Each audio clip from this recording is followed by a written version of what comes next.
오늘은 구약의 성물 중에 하나인 등잔대, 금촛대라고도 불리는 등잔대에 대해서 살펴보려고 합니다. 참고로 등잔대는 등불을 켤 때 사용하는 성물입니다. 이 등잔대는 사실 모세도 하나님께 처음에 설명을 들었을 때는 이해가 어려웠던 것으로 보여집니다. 왜냐하면 39절과 40절을 보면 이렇게 말을 합니다. 우리 39절, 40절 제가 읽겠습니다. 등잔대와 이 모든 기구를 순금 한 달란트로 만들되 너는 삼가 이 산에서 내게 보인 양식대로 할지니라. 지금 성경이 뭐라고 말하고 있습니까? 하나님께서 양식을 보여줄 테니 그 보여준 양식대로, 그 모양대로 제작하라는 것입니다. 하나님께서 말씀하시는 대로 그대로 순종하라라는 의미도 있겠지만 그만큼 말로만 설명을 들으면 이해가 어려운, 머리로 그림이 잘 그려지지 않는 성물이라는 뜻일 수도 있습니다. 여하튼 하나님께서는 모세에게 이렇게 주님께서 보여주시는 대로 등잔대를 제작하라고 말씀하셨습니다. 그럼 먼저 이 등잔대의 재료가 무엇인지를 살펴보겠습니다. 등잔대는 무엇으로 만들어졌습니까? 오늘 보면 39절을 다시 보면 이렇게 이야기하고 있습니다. 우리 39절 한번 같이 읽어보겠습니다. 시작. 이 모든 기구를 순금 한 달란트로 만들되. 지금 성경을 보니까 등잔대의 재료가 무엇이라는 것입니까? 순금이라는 것입니다. 순금으로 제작하기 때문에 이 등잔대를 금 등잔대 혹은 금촛대, 우리 요한계시록에 보면은 금촛대가 등장하죠. 그때 말하는 금촛대가 바로 이 금 등잔대를 말하는 것입니다. 순금으로 제작되었기 때문에 금 등잔대 혹은 금촛대라고 부릅니다. 순금으로 등잔대가 제작되었다라는 것은 그만큼 많은 비용이 들어갔다라는 것입니다. 39절을 다시 보면 이 등잔대를 제작하는데 얼마의 순금이 사용되었다라는 것입니까? 등잔대와 이 모든 기구를 순금 한 달란트로 만들되, 등잔대를 제작하는데 순금 한 달란트가 들어갔다라는 것입니다. 우리가 일반적으로 달란트라고 하면 어떤 재능을 떠올리기 쉬운데 사실 등잔대는 이 중량의 단위, 무게의 단위를 뜻합니다. 그래서 한 달란트는 약 34kg 정도 된다고 합니다.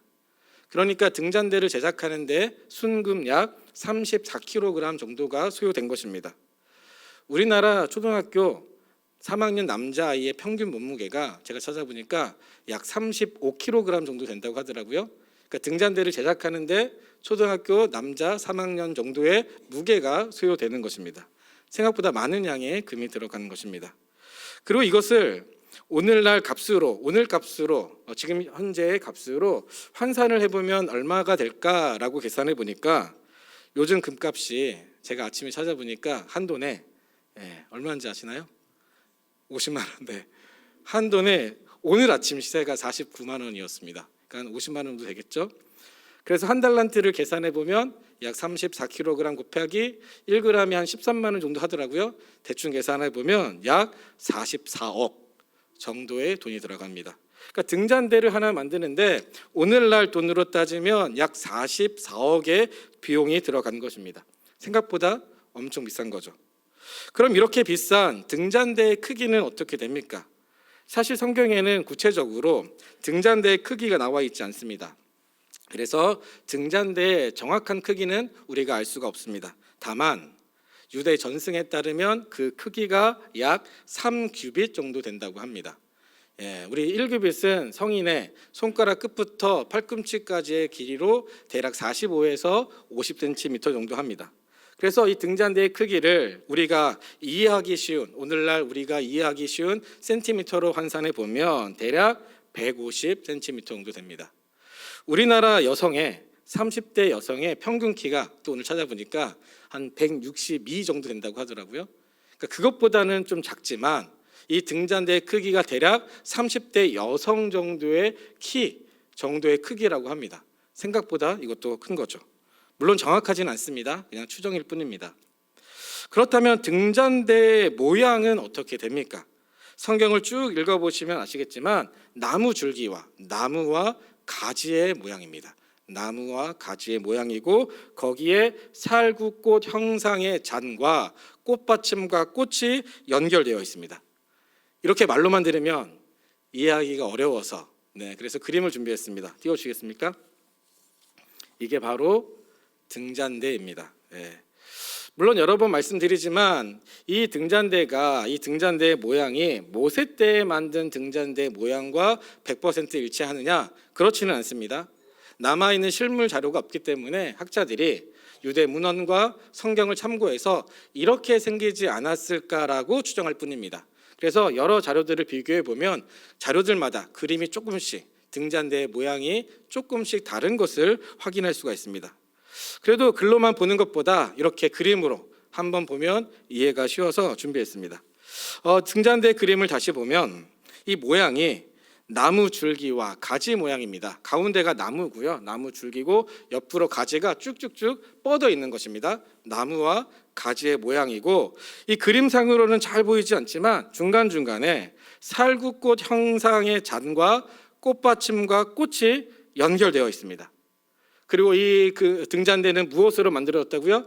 순금으로 만들어졌고, 값으로 따지면 약 44억 정도가 들었고, 그 크기는 대략 150cm 정도 됩니다. 물론 정확하지는 않습니다. 이것이 바로 등잔대입니다. 그림을 내려주시겠습니까? 이제 이 등잔대와 관련해서 제가 오늘 진짜 우리 성도님들과 나누고 싶은 그 이야기를 좀 하려고 합니다. 그것은 이 등잔대의 제작 방식과 그 의미입니다. 등잔대의 제작 방식과 그 의미. 하나님께서 등잔대를 어떻게 제작하라고 말씀하셨습니까? 우리 31절을 같이 읽어보겠습니다. 우리 31절 같이 읽겠습니다. 시작.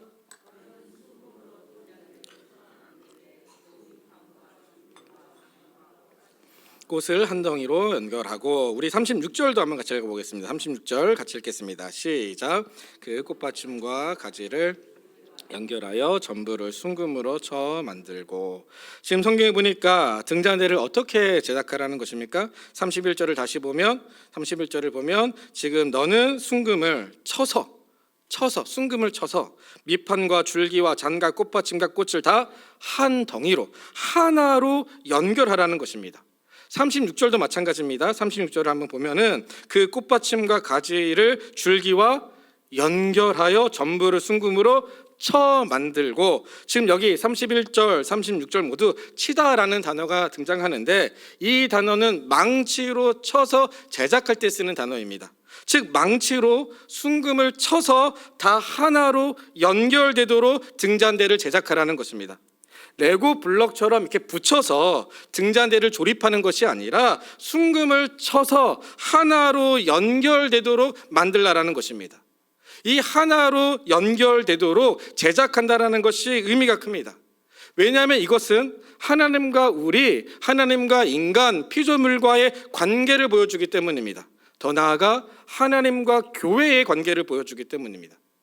성경을 보면 하나님과 인간의 관계를 보여주는 여러 그림 언어들이 등장합니다. 가령 하나님과 우리가, 목자와 양, 아버지와 자녀, 신랑과 신부, 농부와 밭, 이런 식으로 하나님과 인간의 관계를 보여주는 여러 그림 언어들이 있는데, 그 중에 또 한 가지 중요한 그림 언어가 하나님과 우리가 나무와 가지의 관계라는 것입니다.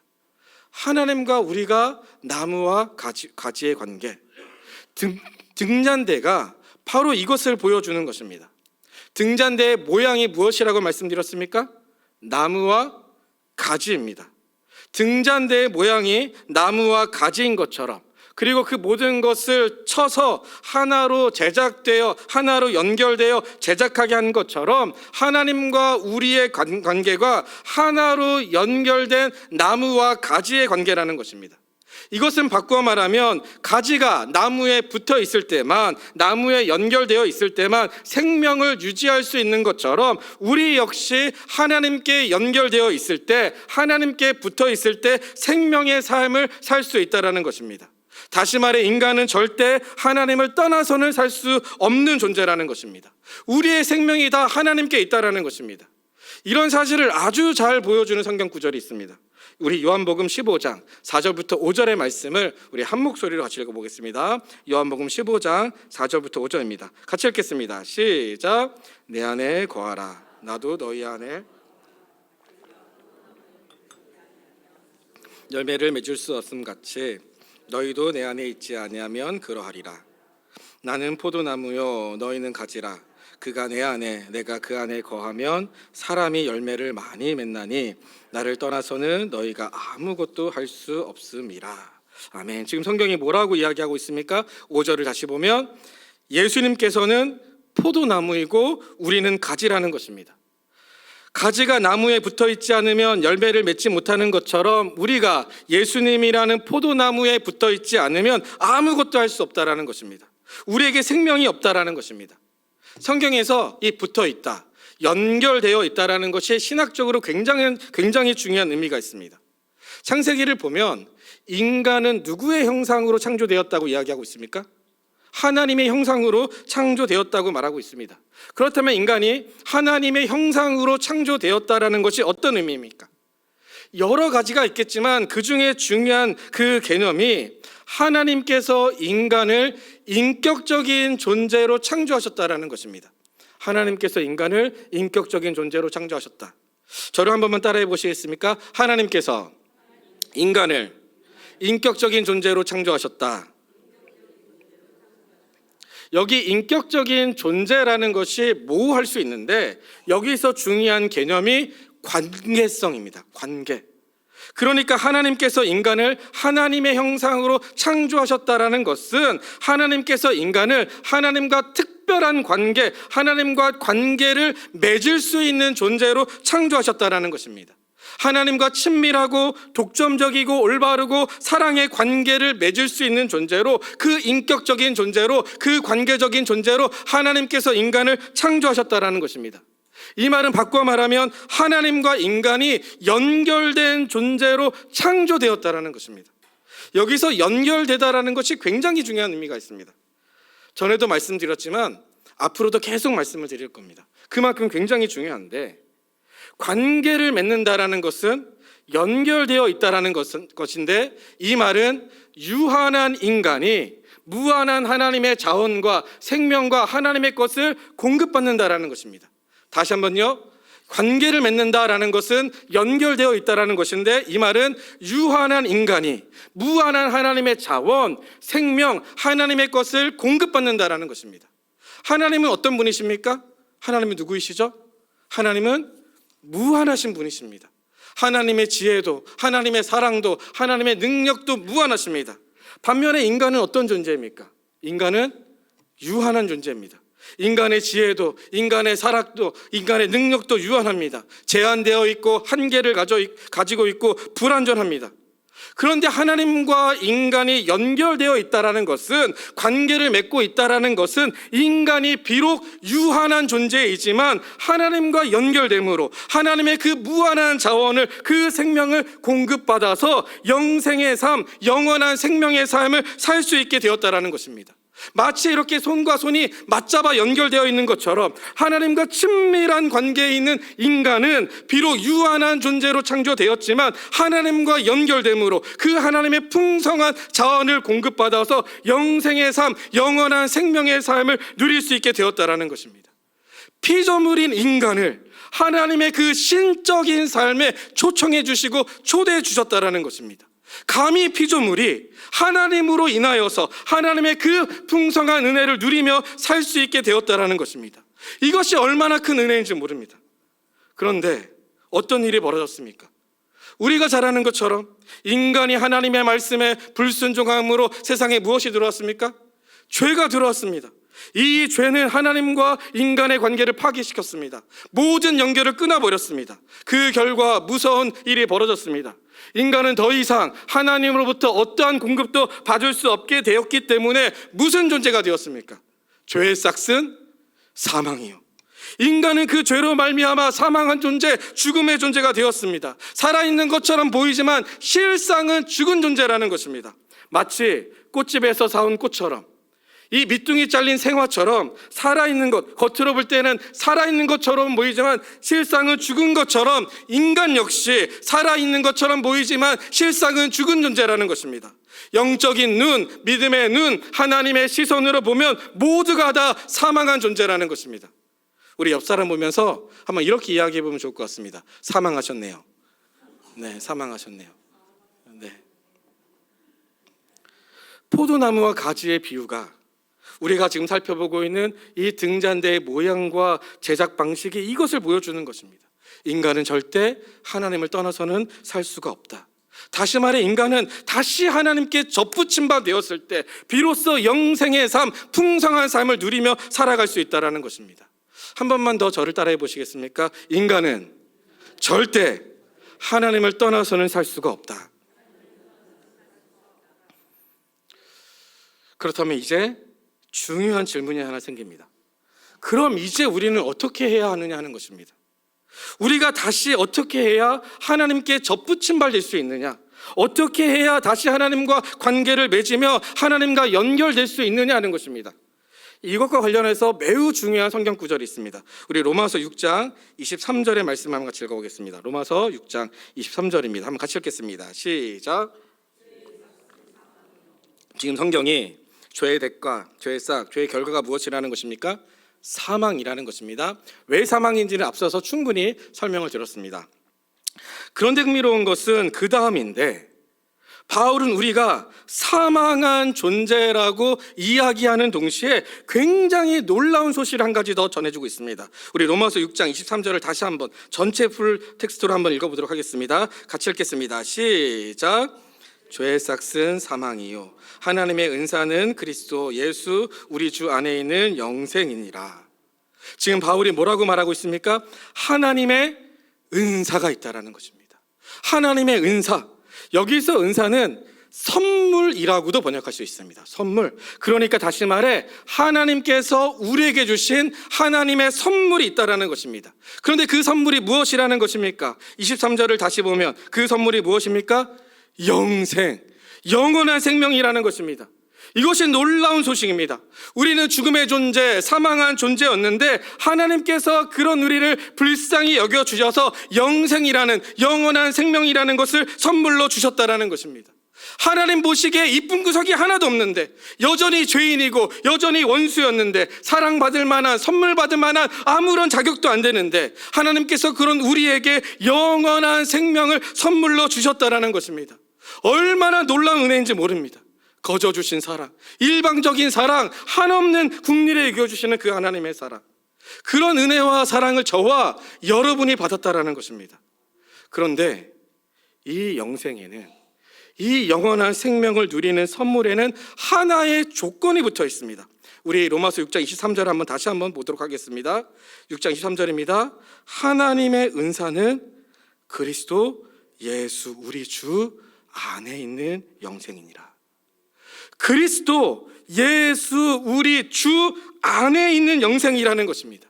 하나님께서 선물을 주셨는데 그 선물은 그리스도 예수 안에 있는 영생이라는 것입니다. 그냥 영생이 아니라 예수님과 뗄 수 없는 영생이라는 것입니다. 이것이 굉장히 중요합니다. 하나님께서 사망한 모든 사람들에게 영원한 생명을 선물로 주셨는데 그 생명은 예수 그리스도 안에 있을 때만 누릴 수 있는 영생이라는 것입니다. 즉 다시 말해 예수님을 나의 구원자로, 나를 위해, 나를 대신해, 나를 대표해 십자가에서 죽으시고 부활하신 나의 구세주로 고백할 수 있는 사람만이 누릴 수 있는 특권이라는 것입니다. 예수님을 영접한 사람만이 얻을 수 있는 그 생명이 바로 하나님께서 주신 선물이라는 것입니다. 그래서 요한복음 1장 12절에서 이렇게 말하지 않습니까? 영접하는 자, 곧 그 이름을 믿는 자에게는 하나님의 자녀가 되는 권세를 주셨으니. 그리고 요한복음 3장 16절은 또 이렇게 이야기합니다. 우리 요한복음 3장 16절 같이 읽겠습니다. 시작. 하나님이 세상을 이처럼 사랑하사 독생자를 주셨으니 이는 그를 믿는 자마다 멸망하지 않고 영생을 얻게 하려 하심이라. 예수 그리스도를 믿는 자가 멸망하지 않고 영생을 얻는다라는 것입니다. 이것이 바로 하나님께서 우리에게 주신 선물이고, 우리가 이 선물을 누리기 위해서는 예수님을 나의 구원자로, 나의 주인으로 믿어야 하고, 그때 비로소 우리가 다시 하나님께 접붙임 바 되어서 마치 등잔대 나무와 가지와 꽃이 하나로 연결된 것처럼 그때 비로소 우리가 하나님의 자녀로 풍성한 삶, 영원한 생명을 누리며 살아갈 수 있게 된다라는 것입니다.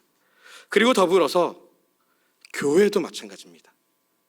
오늘 우리가 살펴보고 있는 이 등잔대는 교회를 상징하기도 합니다. 우리 요한계시록 1장 20절의 말씀을 같이 읽어보겠습니다. 같이 읽겠습니다. 시작. 내가 본 것은 내 오른손에 일곱 교회 사자요 일곱 촛대는 일곱 교회니라. 지금 성경이 뭐라고 말하고 있습니까? 사도 요한이 환상 중에 인자와 같은 이를 보고 그분의 음성을 듣는데, 지금 보면 일곱 별은 일곱 교회의 사자요, 일곱 촛대는 무엇이라고요? 일곱 교회니라. 금촛대가 오늘 우리가 살펴보고 있는 이 등잔대가 교회라는 것입니다. 다시 말해 교회가 생명력을 유지하기 위해서는 마치 그 등잔대의 모양, 그 나무와 줄기가 하나로 연결되어 있는 것처럼 우리가 교회가 생명력을 유지하기 위해서는 예수님께 있어야 한다는 것입니다. 이 말은 바꾸어 말하면 예수 그리스도에게 접붙임 바 되어 있지 않으면, 그렇게 접붙임 바 되어 살아가고 있지 않는다면 교회는 교회로서 생명력을 유지할 수 없다는 것입니다. 교회가 교회되기 위해서는 날마다 예수 그리스도 안에 있어야 한다는 것입니다. 이것이 바로 등잔대의 모양, 제작 방식과 그 의미가 보여주는 것입니다. 그럼 이제 끝으로 한 가지만 더 짧게 이야기하고 설교를 마무리하도록 하겠습니다. 우리가 예수님을 믿을 때 하나님께 접붙임 바 되어서 영원한 생명을 누리며 살아갈 수 있는데, 여기서 우리가 한 가지 꼭 기억할 것이 있습니다. 예수님을 믿는다라는 것은 단순히 천국행 티켓을 따는 정도의 수준이 아니라는 것입니다. 다시 한번요. 예수님을 믿는다라는 것은 죽어서 천국 가는 그 정도의 수준이 아니라는 것입니다. 예수님께 접붙임 바 되었다라는 것, 하나님께 접붙임 바 되었다라는 것은 끝이 아니고 시작이라는 것입니다. 우리가 어떻게 구원을 받습니까? 우리가 예수님을 믿음으로 구원을 받습니다. 예수님을 믿음으로 구원을 받는다. 예, 맞습니다. 그런데 이것은 반쪽짜리 정답입니다. 이 예수님 앞에는 하나의 단어가 더 붙어야 합니다. 어떤 단어가 붙어야 합니까? 주 예수를 믿음으로 우리가 구원을 받습니다. 우리가 구원을 받는 것은 주 예수를 믿음으로 구원을 받습니다. 그래서 어떤 분들은 이 말씀 가지고 자기는 두 주인을 섬기고 있다고, 하나는 술주자, 술과 예수님을 섬기고 있다고 이렇게 말씀하시는 분들이 계시는데, 여기서 주는 당연히 예수님이겠죠. 그러니까 예수님을, 주 예수를 믿는다라는 것은 마치 술 취한 사람들이 술의 지배와 다스림을 받는 것처럼 예수님을 믿는 사람들은 예수님의 지배와 다스림을 받는다라는 것입니다.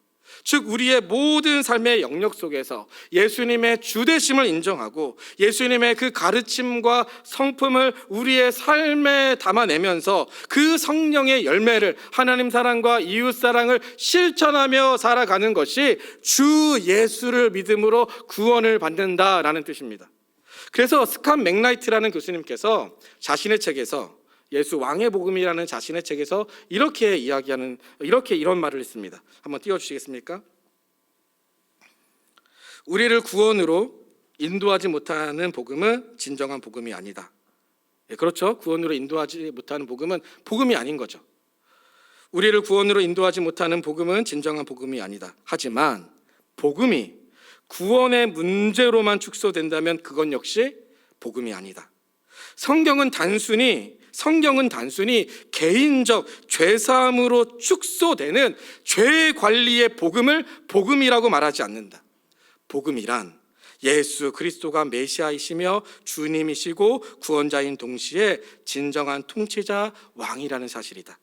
이것이 성경의 핵심이며, 복음은 예수님이 그 메시아, 그 주님, 그 왕이시라는 복된 소식이다. 지금 스캇 맥라이트가 무슨 말을 하고 있는 것입니까? 예수님은 우리의 죄의 문제를 해결하시고 천국으로 인도하는 구원자인 동시에 우리를 다스리고 통치하시는 만왕의 왕, 우리의 주인이라는 것입니다.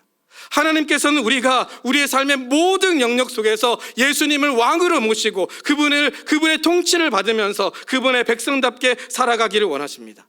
그리고 그렇게 살아가기 위해서는 우리는 날마다 빛 되시는, 등불 되시는 하나님의 말씀을 묵상하고 그 말씀을 실천하며 살아가야 합니다.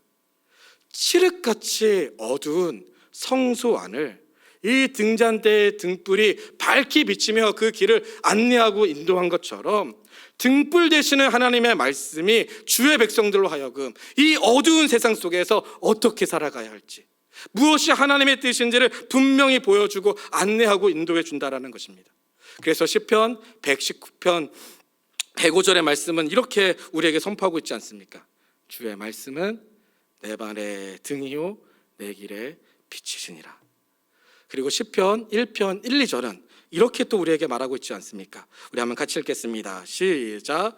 복 있는 사람은 악인들의 꾀를 따르지 아니하며 죄인들의 길에 서지 아니하며 오만한 자들의 자리에 앉지 아니하고 오직 여호와의 율법을 즐거워하여 그 율법을 주야로 묵상하는도다. 지금 시편의 기자가 어떤 사람이 복 있는 사람이라는 것입니까? 복 있는 사람은 오직 여호와의 율법을 즐거워하여 그 율법을 주야로 묵상하는 사람이라는 것입니다. 하나님의 말씀이 그 어두운 성소를 안에 있었던 그 등잔대의 등불이 그 길을 밝게 비춰줬던 것처럼 하나님의 등불 되시는 하나님의 말씀이 주의 백성들로 하여금 하나님의 다스림과 통치를 받으며 살아갈 수 있게 하는 그 힘과 길과 빛이 된다라는 것입니다. 사랑하는 성도 여러분, 말씀을 읽도록 하겠습니다. 우리는 오늘 등잔대를 통하여서 인간은 절대 하나님을 떠나서는 살아갈 수가 없다, 하나님께 접붙임 바 되었을 때 비로소 영원한 생명을 누릴 수 있다라는 것을 살펴보았습니다. 그럼 어떻게 우리가 하나님께 접붙임 바 될 수 있습니까? 바로 주 예수를 믿음으로 우리는 하나님께 접붙임 바 될 수 있습니다. 그냥 예수가 아니라 주 예수를 믿음으로 하나님께 접붙임 바 될 수 있습니다. 우리 사랑하는 모든 예수비전교회 성도님들이 이 의미를 바르게 깨달아서 우리의 모든 삶 속에서 예수님의 그 주되심을 선포하고 인정하고 하나님의 다스림심과 통치를 받으면서 성령의 열매와 하나님 사랑과 이웃 사랑을 실천하며 살아갈 수 있기를 진심으로 소망합니다.